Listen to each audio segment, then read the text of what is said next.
தமிழக சட்டப்பேரவை கூட்டத்தில் நடைபெற்ற விவாதத்தின் போது வனத்துறை அமைச்சர் ரஞ்சித் குமாரின் பேச்சு எதிர்க்கட்சிகளிடையே கடும் கொந்தளிப்பை ஏற்படுத்தியுள்ளது. இதனைத் தொடர்ந்து முதல்வர் விஜய் அவையிலேயே எழுந்து எதிர்க்கட்சிகளிடம் மன்னிப்பு கோரிய நிகழ்வு அரசியல் வட்டாரத்தில் பெரும் விவாதத்தை ஏற்படுத்தியுள்ளது. சட்டப்பேரவை கூட்டத்தில் வனத்துறை அமைச்சர் ரஞ்சித் குமார் பேசுகையில் திமுக மீது பல்வேறு கடுமையான குற்றச்சாட்டுகளை முன்வைத்து தாக்கினார். அமைச்சரின் இந்த பேச்சுக்கு அவையிலிருந்து திமுக எம்எல்ஏக்கள் கடும் எதிர்ப்பு தெரிவித்து அமளியில் ஈடுபட்டனர்.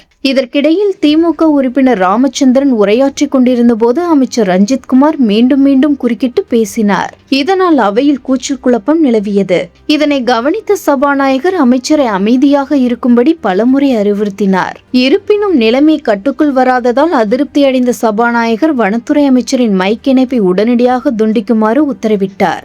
அவையில் திடீரென ஏற்பட்ட இந்த சலசலப்பு மற்றும் பதற்றமான சூழலை தணிக்கும் வகையில் முதலமைச்சர் விஜய் உடனடியாக எழுந்து விளக்கமளித்து பேசினார். அப்போது அவர் கூறுகையில், வனத்துறை அமைச்சர் ரஞ்சித் குமார் அவ்வாறு பேசியிருக்க கூடாது என்றும் அவரது அந்த பேச்சு தேவையற்றது என்றும் அமைச்சர் தரப்பில் செய்யப்பட்ட இந்த செயலுக்காக எதிர்க்கட்சிகளிடம் நான் பகிரங்கமாக மன்னிப்பு கேட்டுக்கொள்கிறேன் என்றும் தெரிவித்துள்ளார். அதாவது சட்டப்பேரவையில் கலைஞரின் பெயரை சொல்லி அமைச்சர் ரஞ்சித் குமார் பேசிய நிலையில் அதற்கு ஓபிஎஸ் பதிலடி கொடுக்க திமுகவினர் கடும் கண்டனம் தெரிவித்தனர். இதனைத் தொடர்ந்து ஒரு முன்னாள் முதல்வர் என்றுதான் கூற வேண்டும் என கூறி முதலமைச்சர் விஜய் அவர் பேசியது தவறு என கூறியதோடு மன்னிப்பும் கோரினார்.